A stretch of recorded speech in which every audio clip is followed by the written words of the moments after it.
Hello and welcome back to WhiteLinesFootball and welcome back to Lewis's Lounge. Now, it's been a long time coming, but I am back for Lewis's Lounge. Obviously, this is my England World Cup 11. Now, Jack did his recently. It's time for my one, and it is a little bit different, to say the least. Now, obviously, it's going to be a little bit controversial because it always is talk about team selection, especially your country, when everyone in the country is supporting them and has a very strong opinion on who should be playing. But I've got my 11 right here, and we're going to go through it now. So, a few players are a bit controversial to say the least, but obviously I've got my reasons. I'm going to explain why I've gone with each player. So first of all, we're going to start off with the formation. So I've gone with a 3-4-3 formation. I think this is mainly because of how successful it's been in the Premier League. So Chelsea win with it, we've seen Spurs be effective with it, we've seen Arsenal to an extent been effective with it.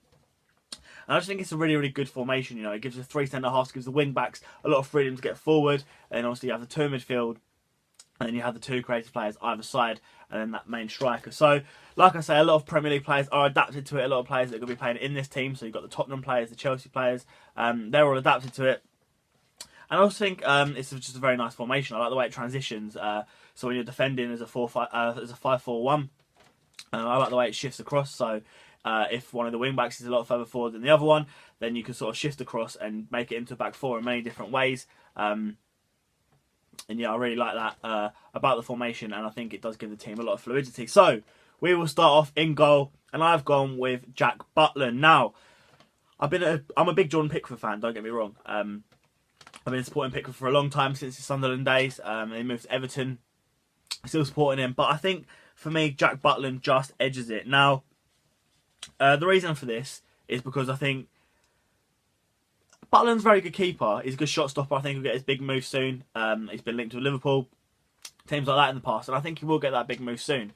But Pickford, for me, it's more him not necessarily being ready yet, which sort of edges in Butland for me. So Pickford, sometimes coming off his line, he's a little bit dodgy, and mainly the main criticism of him from a lot of pundits and ex-pros has been the fact that when he saves a shot, he palms it straight into the path of attackers, or palms it straight back into play rather than putting it around the post. So yeah, you know, two great young English keepers. I think Joe Hart's will be well out of the way. I think the other goalkeepers on the plane will probably be a Tom Heaton or a Nick Pope, or even a Gunn, obviously in the England squad lately. But yeah, I think Jack Butland does just edge it for me in goal, but I'm not too fussed either way, to be honest. On to the back three.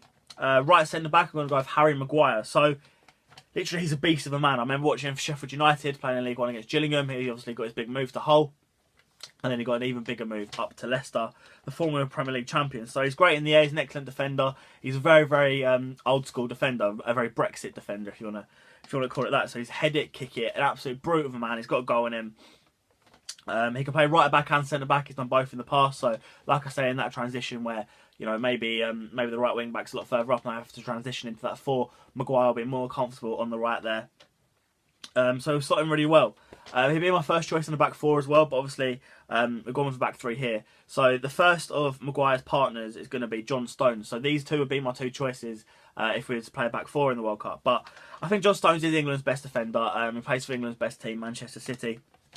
In and out the side a little bit, but the qualities he possesses, there's absolutely no doubt about them. So he's really good on the ball, which is why he plays in the middle, because obviously in the lower leagues like Gillingham, etc., you probably play your somewhat most uncomfortable defender on the ball in the middle of the three, because you know he has a lot of cover from the other two defenders, and so for example, Gabby Zakuani is just head it, kick it, that sort of thing. But in the when you get higher, you want that centre back to be able to bring the ball out. You want him to be able to step into midfield. That's what John Stones is really good at Manchester City, and the other two defenders come round. Obviously, the other two defenders, so we've seen Azpilicueta for Chelsea, play on the right of the back three, going to come forward as well, like a mini fullback sort of thing. But you do expect that centre defender to be very good on the ball coming out. Yeah, he's improved defensively. Questionable at the start of his Manchester City tenure. And I think as well at Everton as well, towards the end of that especially. But yeah, he's a really good defender, obviously England's best, and I think he's sort of guaranteed to start at the World Cup. On the left is probably the first of the controversial choices, I would say. I've gone with Ben Mee. So, although I've slipped a little bit recently, Ben Mee's been excellent in the heart of that Burnley defence. A very, very good Burnley defence, actually, next to James Tarkowski, who's probably quite unlucky to miss out himself. Could be in line for a call-up. soon. Left side of Burnley's defence is left-footed, which will really help England having a left-footed defender on that left side. A very good defensive record at Burnley both last season and this season. He needs a debut, but I think importantly it's clear how good a defender he is. He's comfortable on the ball, left-footed, so a transition again will do very, very well for him. And yeah, that makes up my back three: Harry Maguire, John Stones, and Ben Mee. So, right wing back is probably the most controversial player in the team. I've gone for Mikel Antonio. Now, hear me out. I know a lot of people saying Kyle Walker. There's a lot of competition. But I think Antonio both defends and attacks really well. So we saw him at West Ham under Bilic last season, playing right back a lot of the time. You know, people thought it was wasted there. But he did do okay. He's good defensively and he's good going forward. And playing right wing back rather than right back for England will give him a chance to get forward as much as he can. He has solidarity in both areas. So... you know, it's not like you're just playing a winger at wing back. So, for example, if I was to play Raheem Sterling at wing back, I think you'd very, very much question his defensive capabilities. But Antonio's played there before, a right back, like I say, and I think he'll do well if he ever does play there. I mean, it's very, very unlikely because, you know, I think Southgate sees Kyle Walker especially as being streets ahead, and I think he probably would go for that right fullback in that right wing back position. But I've gone with Mikel Antonio. Yeah, great in the air, an excellent final product. So he does provide those different qualities that England might want to utilise. Centre midfield, I feel like this first one's quite an obvious one. I've gone for Eric Dyer. So obviously he's the person that's going to be sort of sitting in front of that defence. He's great in the air. He has holds the midfield well. You know, for Tottenham, he can slip into that defence if needed. You know, if John Stones steps out and he's caught out, Eric Dyer more than comfortable stepping back in. Any of the defenders, really. I think he's England's future captain, so he has captained England a couple of times so far, but England haven't officially named a captain yet, so I think Eric Dyer could be in line for that. Southgate seems to like him as captain, and I wouldn't actually even be opposed to that. I think it'd be a good choice. Like I say, he's really good in the air. It's good in midfield to win those headers, and yeah, he can also play a ball. Good on the ball. He's transitioned from it being in defence to midfield, and we also know he's got a quality free kick on him. I think it's vital to that side. If you're not looking at Dyer, I think you're probably looking at Henderson. So that really, Henderson's not a bad player, don't get me wrong, but that really shows the difference in how important Dyer is to sort of protect that defence, and also, you know, be able to play the ball a little bit from further back. Partnering Eric Dyer, I had a toss up between two players here. One of them was Adam Lallana, but the person I've gone with is Jack Wilshere. So I think his upturn in form wins him a place. He went alone to Bournemouth, didn't work out for him. I think a lot of fans are sort of thinking, you know, this Wilshere we've seen before in his youth days. This Wilshere we've seen before play for England, score those goals, isn't actually going to come round. But he got back in that Arsenal side and he's done really, really well in that centre of midfield. He's got a really good work rate, both defensively and going forward. He's excellent on the ball, and you know, he's not just going to provide that outlet from a little bit deeper in centre midfield, which I think is quite important, because if you're playing two-man midfield, I think you've got to have one that's going to defend and one that's, like, you know, a little bit more creative on the ball, not necessarily an attacking midfielder, but more creative on the ball, being able to bring the ball forward. Yeah, he's brilliant on the ball, but he's also good defensively, like I say, and he's going to chip in with a few goals, and I would go as far as saying, on form, he's England's best midfielder. Left wing back, I've gone with Danny Rose. I think he's the perfect wing back, the perfect combination of sort of being a winger and good defensively. So he was a winger in his old days. You know, he sort of slowly got into a left back, as most fullbacks do. But he is solid going backwards and forwards. Puts a really good ball in. Good work rate, and yeah, he's pacey, he's dangerous. And yeah, I think he's probably England's best left back and best left wing back as well at that rate. The two behind, striker. I know you said the name then, but I think it's obvious who it will be anyway. But the two behind the striker, I've gone with Dele Alli. First of all, I will start on Dele Alli first, and I'm going to the next one. So on his day, he's a class player this season. He has struggled a little bit, but he's come into form recently.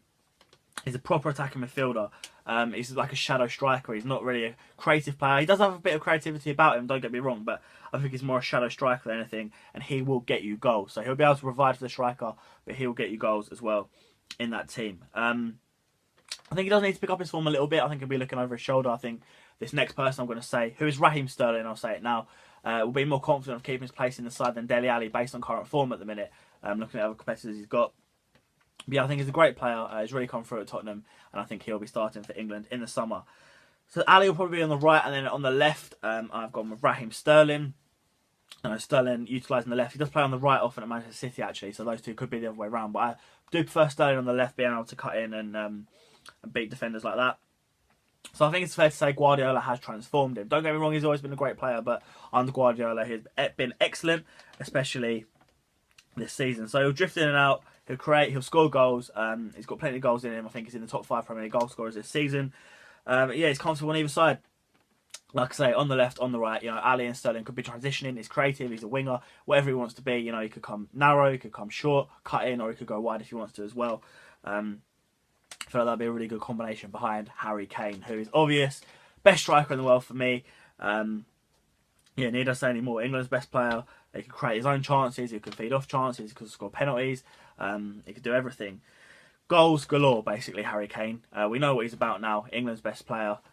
He's probably going to be the captain. I say about Eric Dyer, but I wouldn't be surprised to see Harry Kane being given the armband. I think it's probably a shootout between them two. I say probably, now I'm rethinking that, I'm not actually sure. I think it'll probably be Eric Dyer, but I wouldn't be at all surprised to see Kane being given the captain's armband. So that concludes my team. I'll read it out again. So we've got 3-4-3. We have Jack Butland in goal, right centre back Harry Maguire, centre back John Stones, left centre back Ben Mee, right wing back Mikel Antonio, centre midfielders Eric Dyer and Jack Wilshere, left wing back Danny Rose, and then central attacking midfield Dele Alli and Raheem Sterling, and then Harry Kane up front. So there are a few special mentions.